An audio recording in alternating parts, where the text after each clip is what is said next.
La horquilla de replicación del DNA es asimétrica. Durante la replicación del DNA en la célula, cada una de las dos cadenas de DNA originales actúa como patrón para la formación de una nueva cadena completa. Dado que cada una de las dos células hijas de una célula que se divide heredan una doble hélice de DNA formada por una cadena original y otra acabada de sintetizar,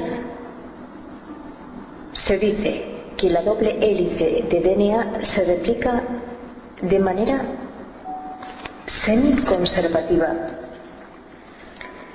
mediante la DNA polimerasa. ¿Cómo se consigue esto? Análisis efectuados a principios de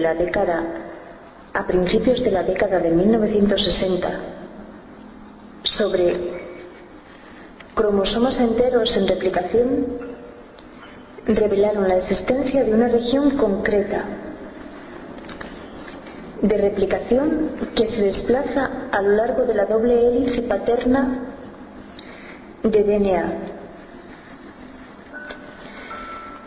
Debido a su estructura en forma de I, esta región activa del DNA recibe el nombre de horquilla de replicación del DNA. En la horquilla de replicación, un complejo multienzimático que contiene la DNA polimerasa sintetiza el DNA de las dos hélices hijas. Inicialmente, el mecanismo más sencillo de replicación del DNA parecía ser el crecimiento continuo de las dos nuevas cadenas, nucleótido a nucleótido, a medida que la horquilla de replicación se desplazaba de un extremo a otro de la molécula de DNA, pero debido a que en la hélice de DNA las dos cadenas se caracterizan por tener una orientación antiparalela, este mecanismo requeriría que una de las cadenas hijas creciera en sentido 5' a 3' y la otra en sentido 3' a 5'. Una horquilla de replicación de este tipo requeriría dos tipos diferentes de enzima DNA polimerasa. Sin embargo, la mayoría de las polimerasas que han sido descubiertas solo pueden sintetizar en sentido 5' a 3'. ¿Cómo se consigue, pues, la síntesis del DNA en sentido 3' a 5'? La respuesta fue sugerida por primera vez a finales de la década de 1960, gracias a experimentos en los que se añadía 3H-timidina, 3H-timidina, altamente radiactiva durante breves segundos a una preparación de bacterias en crecimiento, de forma que solo resultaba marcada radiactivamente la zona de DNA que se acababa de replicar, es decir, justo detrás de la horquilla de replicación. Este sistema de marcaje selectivo reveló la existencia de zonas de DNA en la horquilla de replicación en crecimiento de entre 1000 y 2000 nucleótidos de longitud,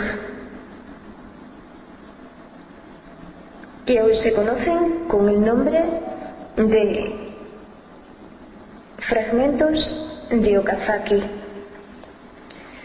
Más tarde se describieron intermediarios de replicación, como estos en eucariotas, pero de una longitud de tan solo entre 100 y 200 nucleótidos. Se demostró que estos fragmentos de Okazaki se sintetizan únicamente en sentido 5' a 3' y que después de su síntesis se unen entre sí generando largas cadenas de DNA. Una horquilla de replicación tiene una estructura asimétrica. La cadena hija de DNA que se sintetiza de manera continua recibe el nombre de cadena conductora. Es sintetizada antes que la otra cadena hija que crece de forma discontinua y que recibe el nombre de cadena retrasada. El sentido de la polimerización de nucleótidos en la cadena retrasada es opuesto al sentido de crecimiento del resto de DNA. La síntesis de esta cadena mediante un mecanismo discontinuo de punto hacia atrás implica la replicación del DNA. Únicamente necesita la DNA polimerasa 5' a 3'.